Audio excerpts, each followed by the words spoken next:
Que Dios lo bendiga, mi hermano y mi hermana. Es una bendición poder estar acá y poder compartir la palabra de Dios con cada uno de ustedes.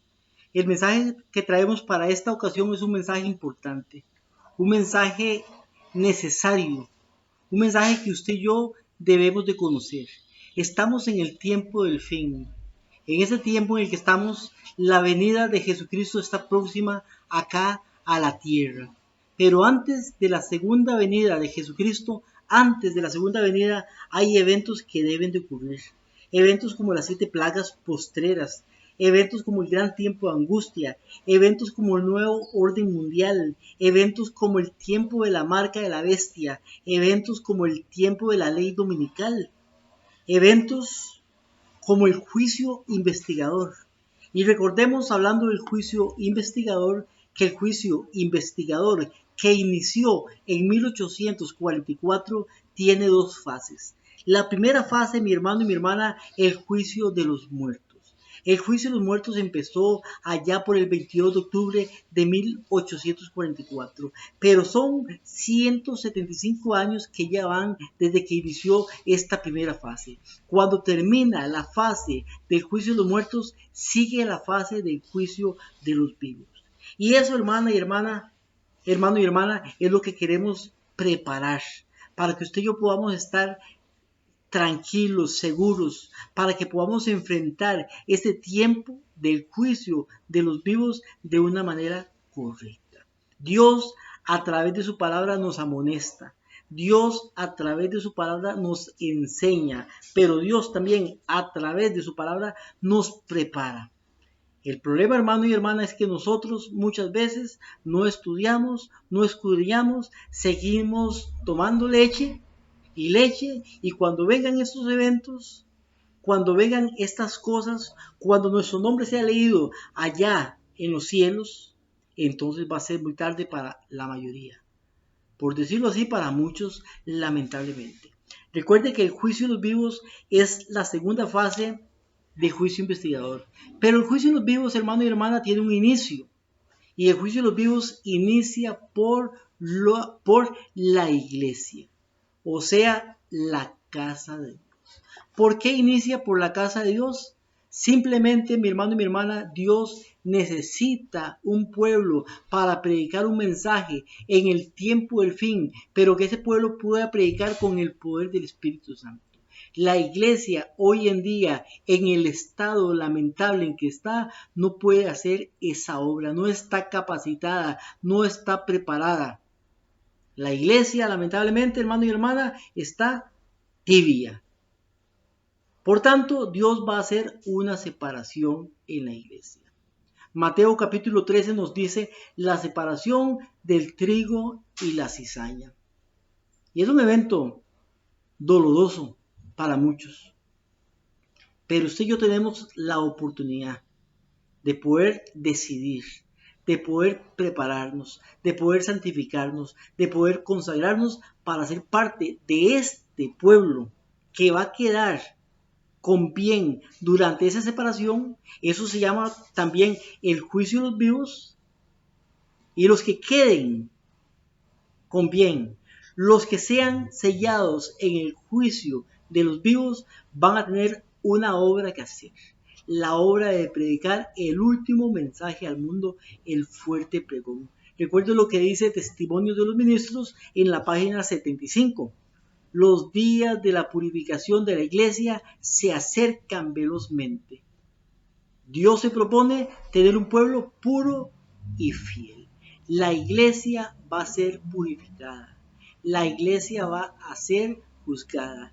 El juicio de los vivos inicia por la casa de Dios. Esos que queden de ese juicio van a tener la tarea de predicar el fuerte pregón, pero con el poder del Espíritu Santo, lo que podríamos llamar el segundo Pentecostés. ¿Estás preparado, mi querido hermano y mi querida hermana? De todos modos, Dios nos manda mensajes. Dios tiene sus mensajeros que predican un mensaje, una verdad presente para este tiempo. Hoy traemos una verdad presente. Esta verdad, hermano y hermana, se encuentra en Apocalipsis capítulo 3, versículo 14 en adelante hasta llegar al versículo 22. Se llama el mensaje a la iglesia de Laodicea. Por medio de este mensaje, hermano y hermana, Dios quiere prepararnos, prepararlo a usted, prepararme a mí, preparar su iglesia, preparar su pueblo para que en este evento que se llama el juicio de los vivos, no salgamos mal y podamos salir victoriosos. Pero ¿qué tengo que hacer? Primeramente, leer, entender, orar y ser humilde para aceptar lo que Dios me dice a través de este mensaje. Quiero leer para ustedes la cita primeramente y después la vamos a desglosar. Dice así Apocalipsis 3:14. Escribe al ángel de la iglesia en Laodicea. He aquí dice el Amén, el testigo fiel y verdadero, el principio de la creación de Dios. Y dice, yo conozco tus obras, que ni eres frío ni caliente. Ojalá fueras frío o caliente, mas porque eres tibio y no frío ni caliente, te vomitaré de mi boca. Y sigue diciendo, porque tú dices, yo soy rico, me he enriquecido, no tengo necesidad de ninguna cosa. Mas dice Jesucristo, y no conoces que eres un cuitiado, miserable, pobre, ciego y desnudo. Te amonesto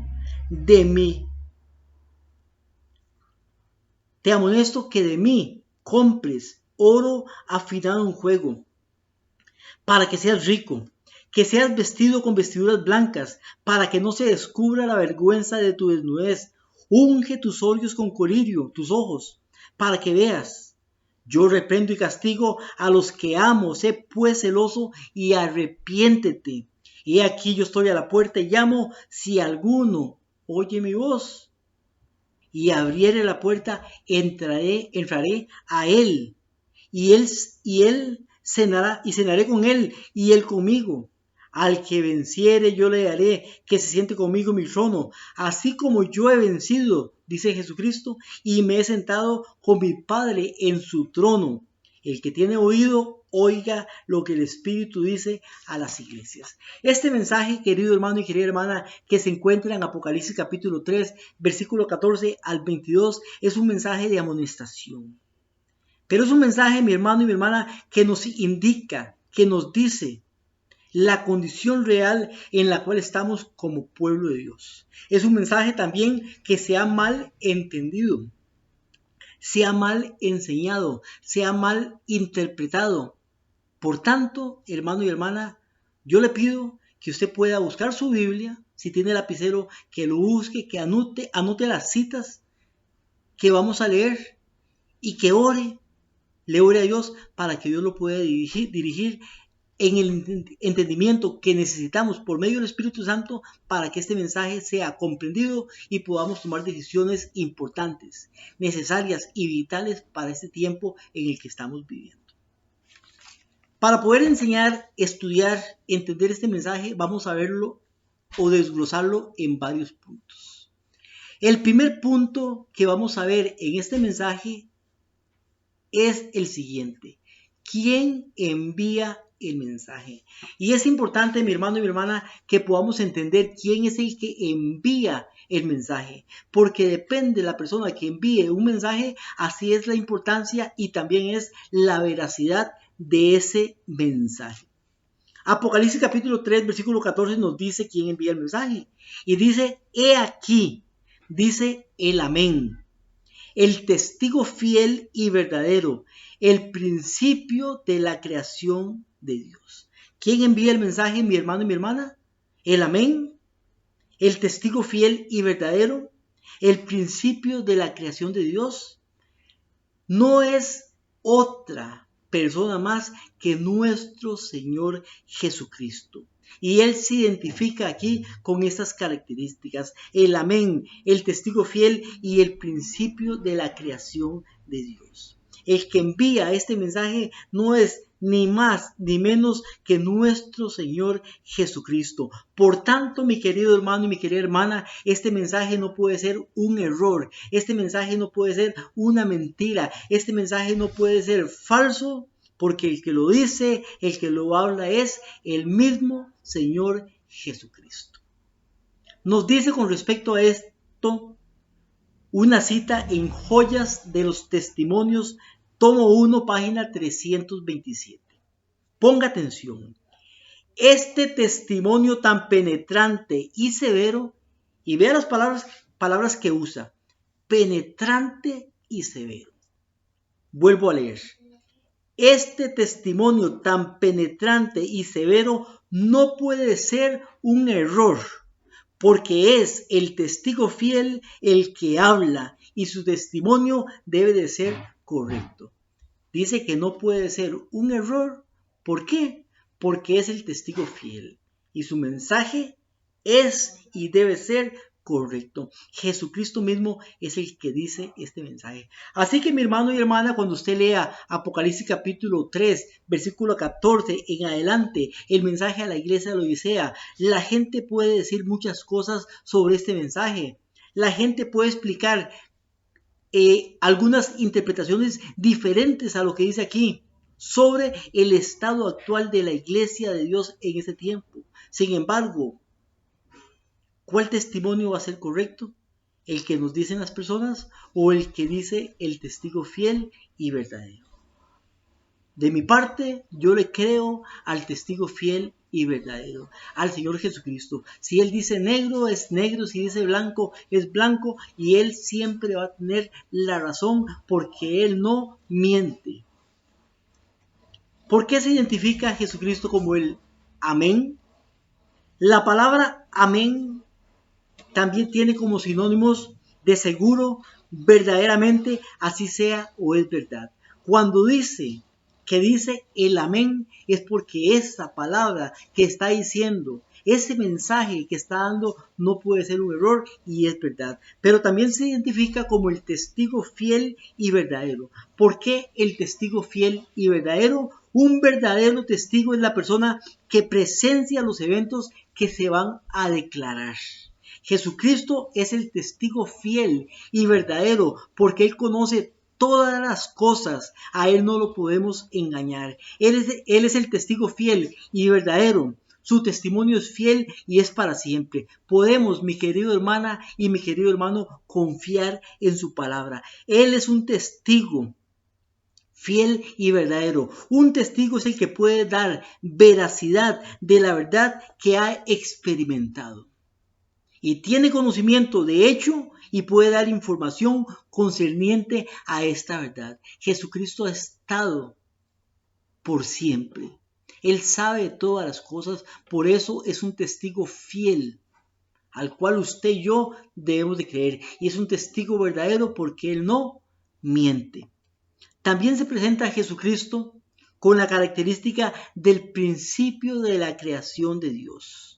Él es la fuente de toda la creación. Él nos conoce cada iglesia, conoce las características individuales y de la misma iglesia. Su testimonio es verdadero porque es el principio de la creación. Existe, ha existido y vivirá por los siglos de los siglos eternamente para siempre. Todo lo sabe y a Él, hermano y hermana, no lo podemos engañar.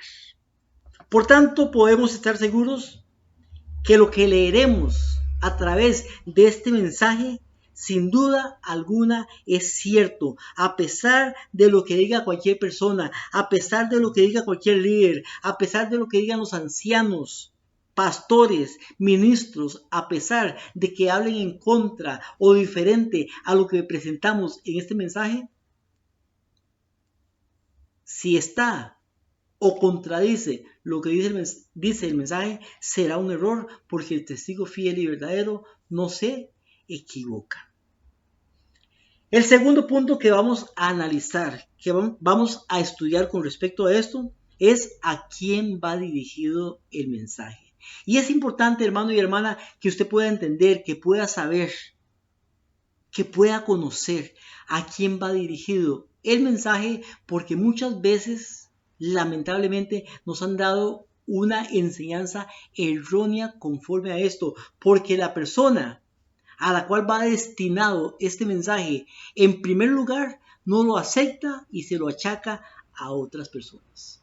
Como dice la cita, es penetrante y severo y no lo quieren aceptar.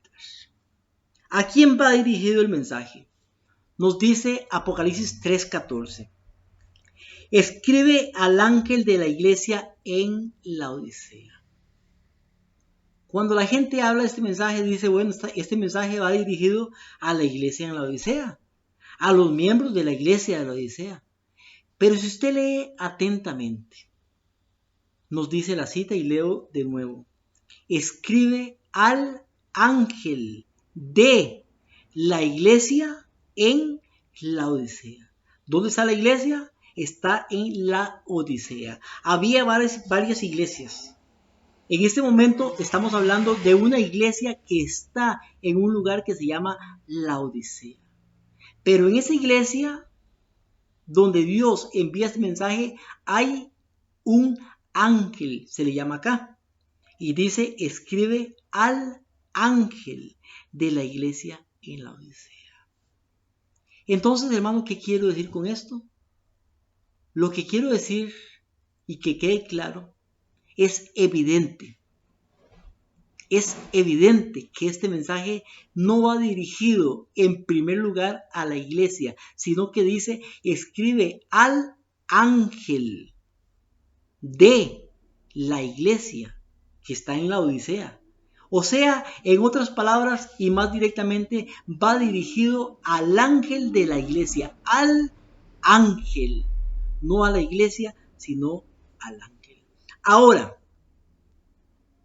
el destino primordial, el destino primario de este mensaje es el ángel de la iglesia.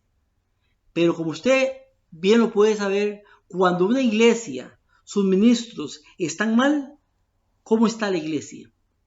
Lamentablemente la iglesia también va a estar mal. Entonces la iglesia lamentablemente acarrea las consecuencias de malos ministros, ministros tibios, iglesias tibias. Por tanto, también el mensaje, al final de cuentas, se puede aplicar en segundo lugar a la iglesia. Y en tercer lugar, el mensaje también va individualmente a las personas en tercer lugar, porque al final del mensaje dice, yo estoy a la puerta y llamo, si alguno, pero esto es al final. Pero quiero que entienda, que comprenda que el mensaje primordialmente, y no nos podemos quitar eso de encima, primordialmente va dirigido al ángel de la iglesia que está en la Odisea. Importante. Apocalipsis capítulo 2 y capítulo 3 nos habla sobre 7 iglesias. Este no es el tema de hoy, por lo tanto no podemos tomar tiempo o tanto tiempo para explicar este detalle, que yo espero que usted lo pueda entender y saber, porque este mensaje es dirigido, el mensaje que estamos predicando es dirigido para adventistas del séptimo día que supuestamente ya conocen estas cosas. Ahora bien, si usted no es adventista del séptimo día, le va a costar un poco entender este mensaje porque hay ciertas cosas que se toman como que ya nosotros las sabemos y las entendemos y las aplicamos. Sin embargo, este mensaje es dirigido para la iglesia de Dios en el tiempo del fin. Ahora bien, Apocalipsis capítulo 2 y capítulo 3 nos hablan sobre 7 iglesias. Estas iglesias representan las 7 iglesias en un tiempo cronológico. Empezando con la iglesia de Éfeso.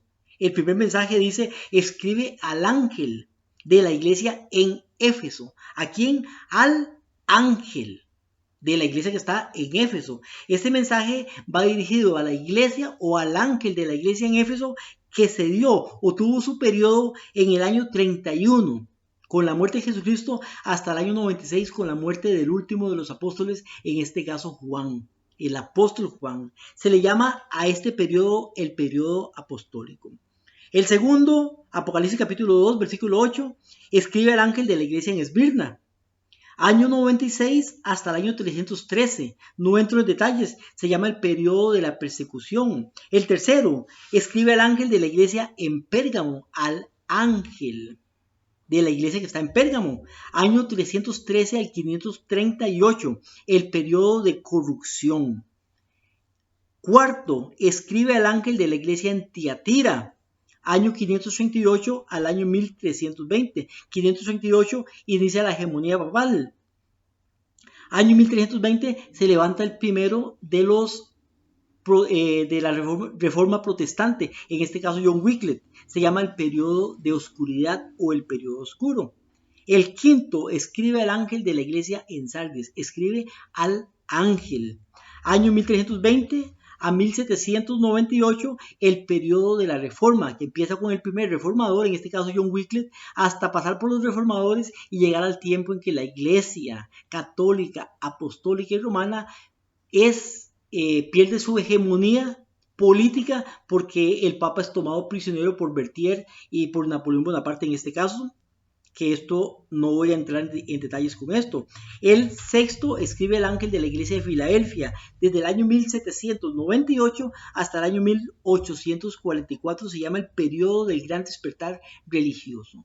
La última iglesia de estas 7 iglesias se llama la iglesia de la Odisea. O sea, la iglesia de la Odisea es la iglesia que existe desde el año 1844 hasta el tiempo en que estamos viviendo. Se llama el periodo del juicio. Esa es la iglesia de la Odisea. Por tanto, mi hermano y mi hermana, Dios tiene una iglesia en cada tiempo. Hoy en día pueden haber muchas iglesias y usted puede conocer muchas iglesias, pero Dios tiene una iglesia.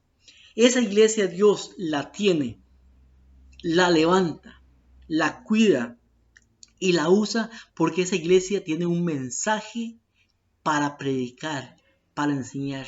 Se llama una verdad presente en el tiempo en que vivimos. Lamentablemente la mayoría de iglesias hoy en día creen y enseñan además doctrinas erróneas, doctrinas que no están en la Biblia, doctrinas falsas. Por tanto, no se pueden llamar la iglesia de Dios. En 1844 Dios levanta esta iglesia, la iglesia adventista del séptimo día, aunque a partir de ese año no conocían todas las doctrinas que se conocen ahora. En ese año aún no guardaban el séptimo día, pero en ese año es que se levanta esta iglesia. Ya más adelante, en 1863, ya se funda como iglesia organizativa. Sin embargo, lo importante es que esta es la iglesia que Dios llama para poder enseñar al mundo lo que se había perdido. Doctrinas como la doctrina de la inmortalidad del alma. Las iglesias casi en su totalidad dicen que los muertos están en algún lugar. Y usted puede ver un entierro donde dice, bueno, esta persona está mejor, está en el cielo ya. O esta persona está en el infierno, o está en el purgatorio, o cosas de ese tipo. La Biblia nos dice, nos enseña de una manera contundente que los muertos están durmiendo y resucitan hasta la segunda venida de nuestro Señor Jesucristo, cuando los muertos en Cristo van a resucitar y los vivos son transformados. Primera de Tesalonicenses 4 del 13 en adelante hasta el 17. Eso nos enseña la Biblia. Esta iglesia, la iglesia de la Odisea, fue llamada para poder enseñar al mundo esas cosas. El mundo y las iglesias, la mayoría de iglesias, enseñan que la gente cuando es mala va a un lugar que se llama el infierno. El infierno de la Biblia ocurre hasta después de los 1000 años, hasta después del milenio, y es el lago de fuego y azufre, donde son destruidos los impíos. El día del Señor que nos enseña la Biblia es el día sábado. Acuérdate el día sábado para santificar. Los 6 días trabajarás y harás toda tu obra, pero el sábado es para el Señor. Tú, Dios. Las iglesias enseñan a guardar el domingo. Y además enseñan que el Antiguo Testamento ya era la ley y ahora estamos en la gracia. La Biblia dice, el mismo Jesucristo, escudriñen las Escrituras. Cuando Jesucristo dijo esas palabras que son muy usadas por muchas personas, ni siquiera existía el Nuevo Testamento. Y después dice, erráis, ignorando las Escrituras. El mismo Pablo dice, toda Escritura es inspirada por Dios, útil para redarguir, para instruir, para corregir injusticia, para que todo hombre sea perfecto y enteramente preparado para toda buena obra. Toda Escritura, o sea, está hablando del Antiguo Testamento, porque el Nuevo Testamento ni siquiera existía. Pero así como estas doctrinas y muchas más, Dios levanta una iglesia. En el tiempo en que estamos, Dios tiene una iglesia con una verdad presente. No porque esta iglesia sea mejor que las demás iglesias, sino por el mensaje que tiene esta iglesia. Y ese mensaje debe ir a toda nación, tribu, lengua y pueblo. Ese mensaje se llama el mensaje de los 3 ángeles. En ese mensaje va incluido el mensaje de la inmortalidad, de que los muertos están muertos, la no inmortalidad del alma. En ese mensaje va incluido el mensaje del sábado, el mensaje de la vigencia de los mandamientos de Dios, el mensaje de la marca de la bestia, el nuevo orden mundial, el mensaje de la segunda venida de Jesucristo, el mensaje del juicio investigador, pero no podemos quedarnos solamente con los muertos porque hay un juicio también de los vivos. Esta iglesia, la iglesia adventista del séptimo día, fue levantada con ese propósito, con esa razón y con esa función de predicar un mensaje. Lamentablemente, mi hermano y mi hermana, la iglesia ha caído, se ha adormecido, se ha aperezado, ha hecho alianzas con el mundo. La iglesia no está bien, la iglesia está mal y Dios no puede usar esta iglesia para predicar un mensaje, una verdad presente, porque la iglesia no está consagrada, no está santificada, no está preparada. Por tanto, Dios nos amonesta con su palabra a través del mensaje que estamos predicando hoy, el mensaje al ángel de la iglesia de la Odisea, para que usted ponga las barbas en remojo y tome decisiones, tome conciencia de lo que se debe de hacer y lo que debemos de hacer cada uno individualmente. Si la iglesia no toma cartas en el asunto. La iglesia de la Odisea. La iglesia adventista del séptimo día es entonces, mi hermano y mi hermana, la iglesia de la Odisea en ese tiempo.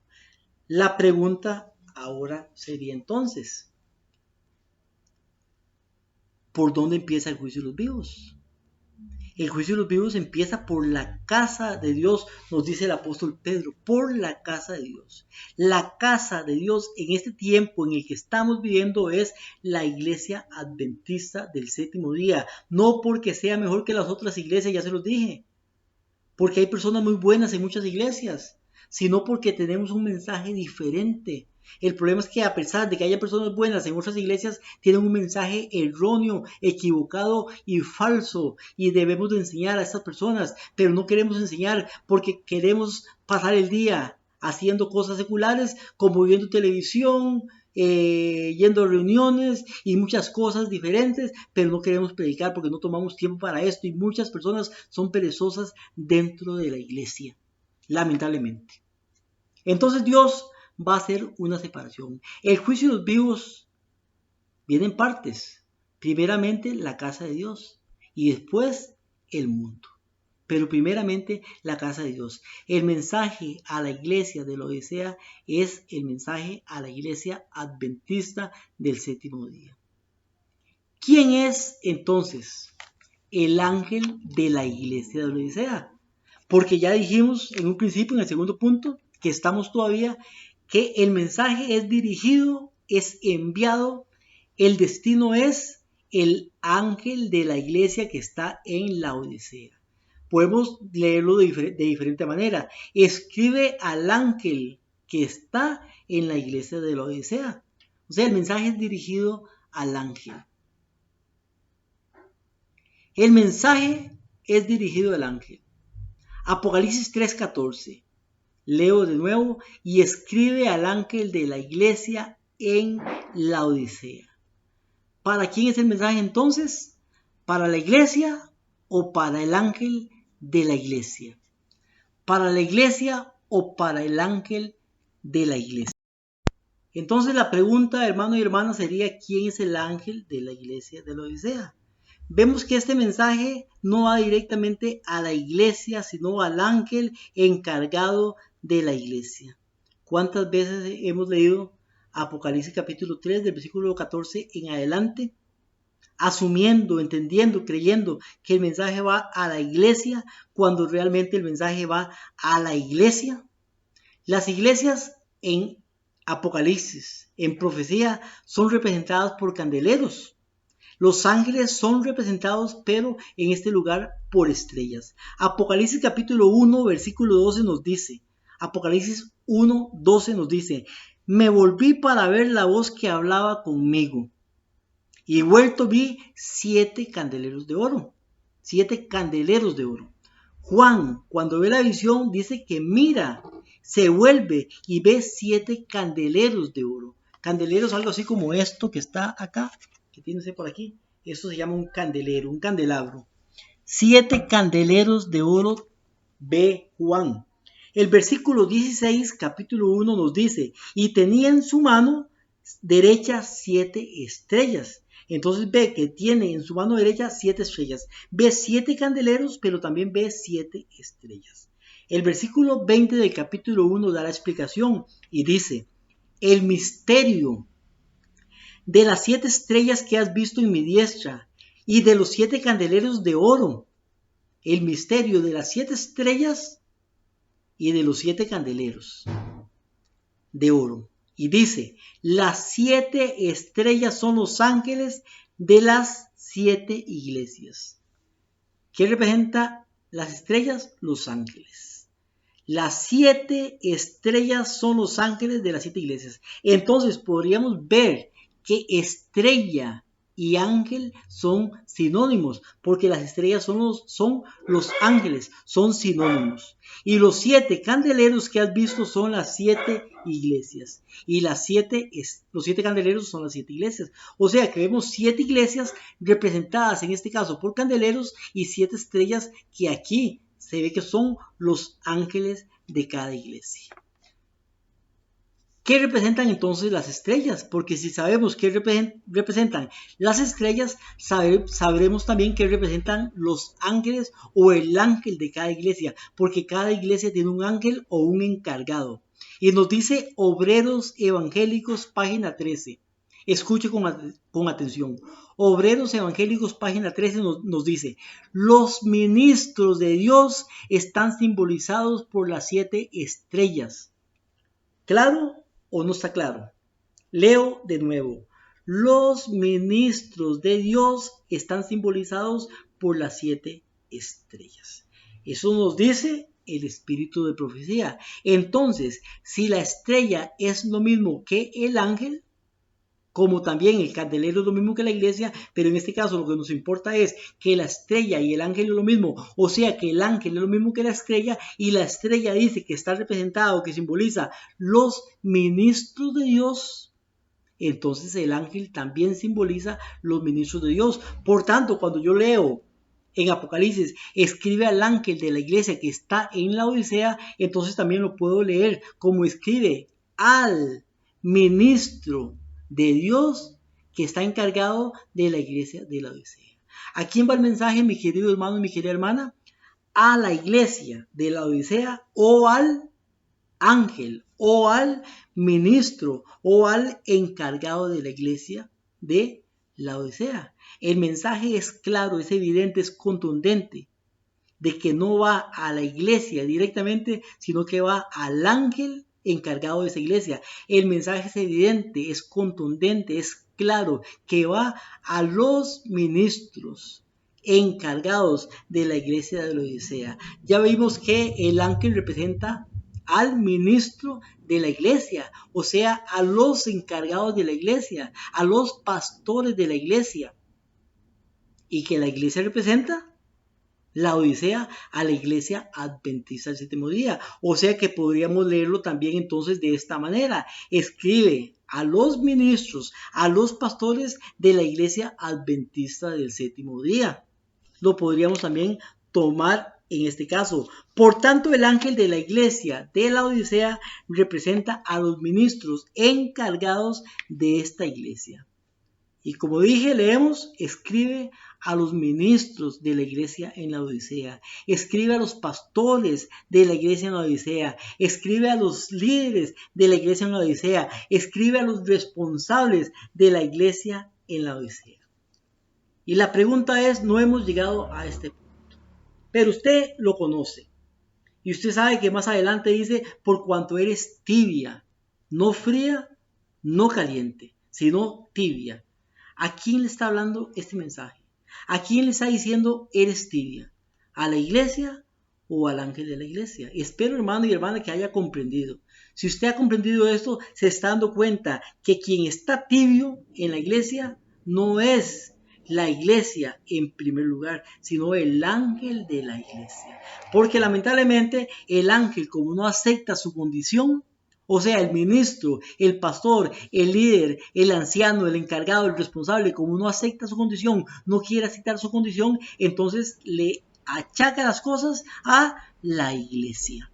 Y dice, la iglesia está tibia, no quieren trabajar, no quieren hacer esto y lo otro, y comienzan ahí a decir cosas y excusas y muchas cosas. Sin embargo, cuando usted lee el mensaje de la iglesia, de la Odisea, el mensaje está dirigido al ángel. Y sabemos, entendemos, dijimos, estudiamos, verificamos que el ángel son los ministros, pastores, líderes, responsables de la iglesia. ¿Quién está tibio entonces? ¿La iglesia o el ángel de la iglesia? Según la cita que estamos estudiando, según el pasaje este, ¿quién es el que está tibio? ¿Quién cree que está bien? Porque también dice el mensaje, porque tú crees. ¿Quién es el que cree que está bien? ¿La iglesia o el ángel? ¿Quién necesita reconocer su situación o su condición? ¿La iglesia o el ángel? ¿Quién necesita el remedio que se le da también en el mismo mensaje? ¿La iglesia o el ángel?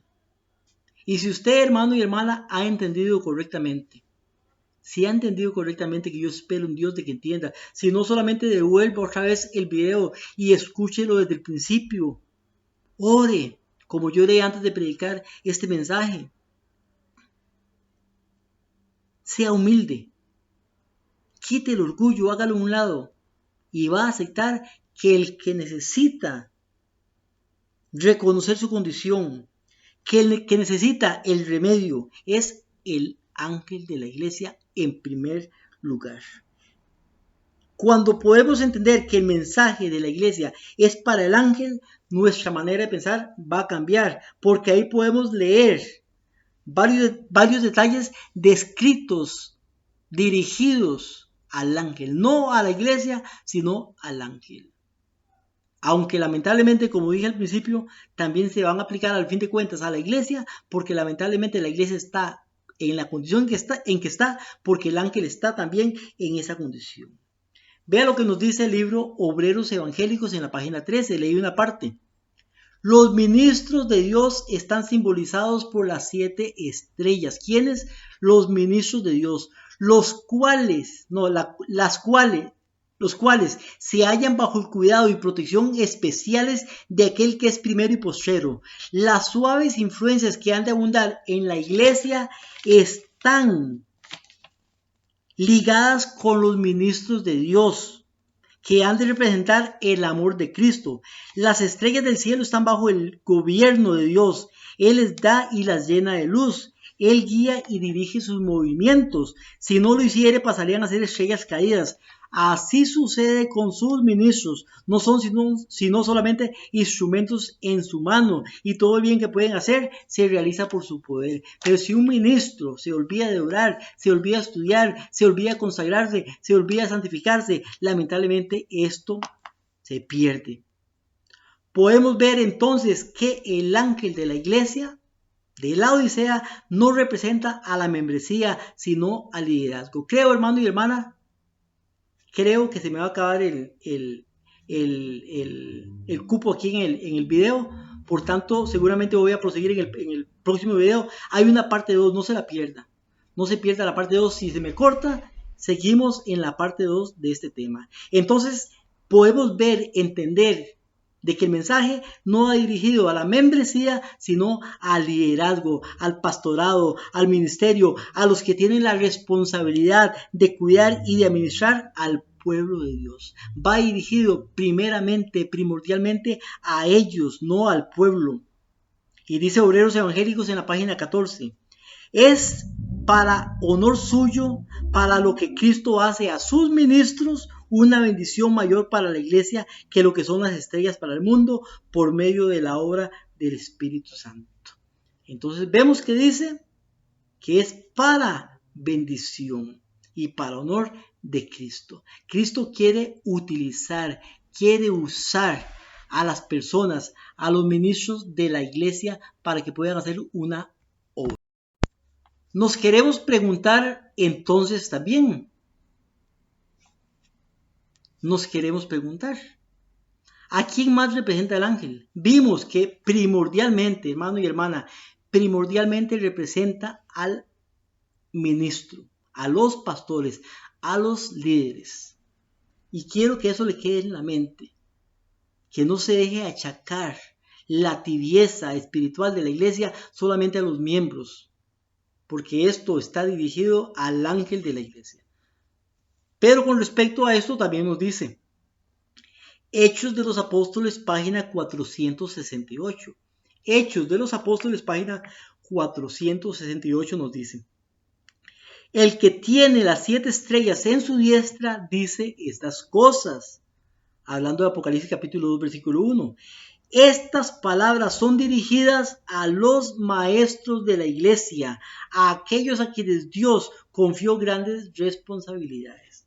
O sea, hermano, cuando dice el mensaje a el ángel de la iglesia, el ángel, aunque representa primordialmente el ministro, el pastor o los pastores de la iglesia, no solamente están ellos involucrados acá, sino que también están los maestros de la iglesia, aquellos a quienes Dios les dio grandes responsabilidades. O sea que están incluidos aquí también los ancianos de iglesia, los directores de la iglesia, los que tienen grados de responsabilidad en la iglesia. Si usted es anciano de iglesia, si usted es director de iglesia, si usted tiene un puesto en la iglesia, sea director de obra misionera, director de escuela sabática, de maestro cartilla o algún puesto que siga, también este mensaje, también esta amonestación, también esta verdad va dirigida a usted y a mí, a todos los responsables, los que hacemos una obra dentro de la iglesia,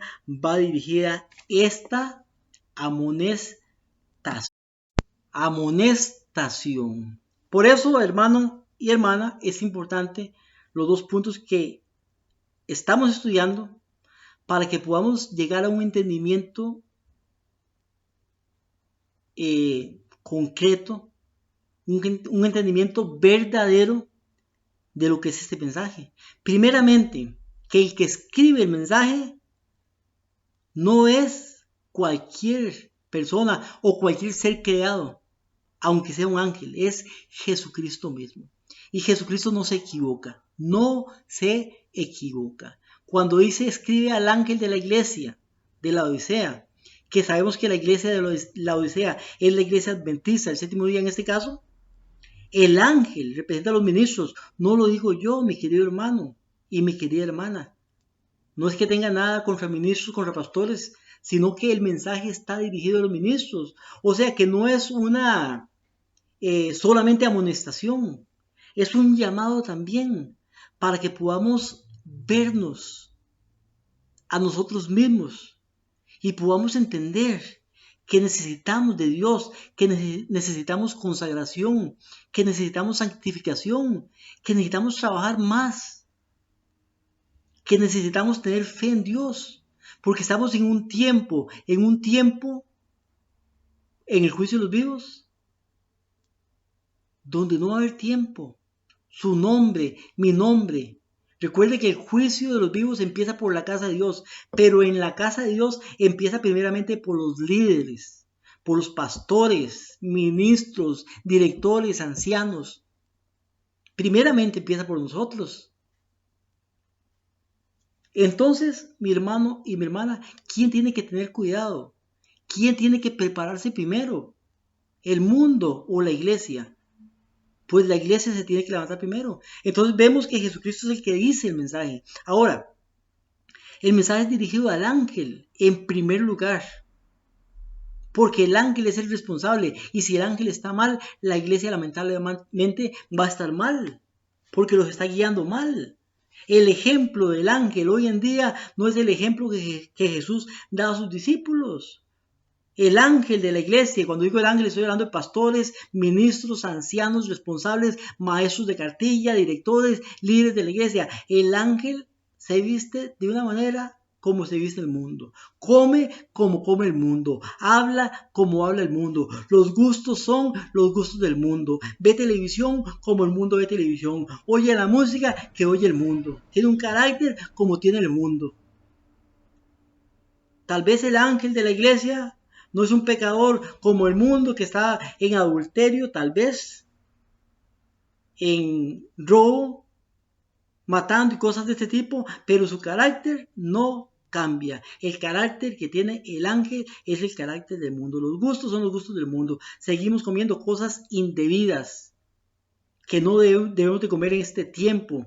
Y lamentablemente ahora que vienen estas pestes, estas plagas, estas enfermedades, como estamos mal alimentados y no nos alimentamos correctamente, entonces también sufrimos como sufre el mundo. Cuando Dios da una salida a través de una alimentación sana y correcta. Por eso Dios nos quiere preparar. Y lo primero para poder prepararnos es aceptar que el mensaje es para mí. ¿Para quién es, hermano? Para mí. Y dígalo usted, el mensaje es para mí. Estamos empezando, ni siquiera hemos terminado, estamos con los primeros versículos o el primer versículo nada más. Sin embargo, es importante poder estudiar esto para que podamos entender el resto. Entonces, ¿qué tengo que hacer? 1. Dios Jesucristo es el que nos da el mensaje y Él no miente. Es verdad. Lo que vamos a leer después de esto en la segunda parte es verdad. Y segundo, yo soy el ángel de la iglesia de Laodicea. O sea, si yo soy pastor, en el caso mío no soy pastor, pero si yo soy pastor, si usted es pastor, si usted es anciano, si usted es líder, si usted es responsable en alguna cosa en la iglesia, este mensaje es para usted. No se lo achaque a los demás, es para usted. Entonces, lo segundo que debemos de hacer es ser humildes y aceptar que el mensaje es para mí. Y ahora, cuando venga el resto del mensaje, entonces voy a poder entender por qué Dios me hace mensaje. ¿Por qué quiere que sepa mi verdadera condición? Pero también quiere darme la solución. Si no acepto mi condición, no voy a aceptar la solución para esa condición. Que Dios me lo bendiga, hermano y hermana. Espero que nos podamos ver en la segunda parte. Estamos ya próximas a grabarla para que usted pueda escucharla. Es importante que pueda escuchar la segunda parte, porque si no escucha la segunda parte, entonces ¿de qué valió esta primera parte y esta introducción? Que Dios me lo bendiga, hermano y hermana.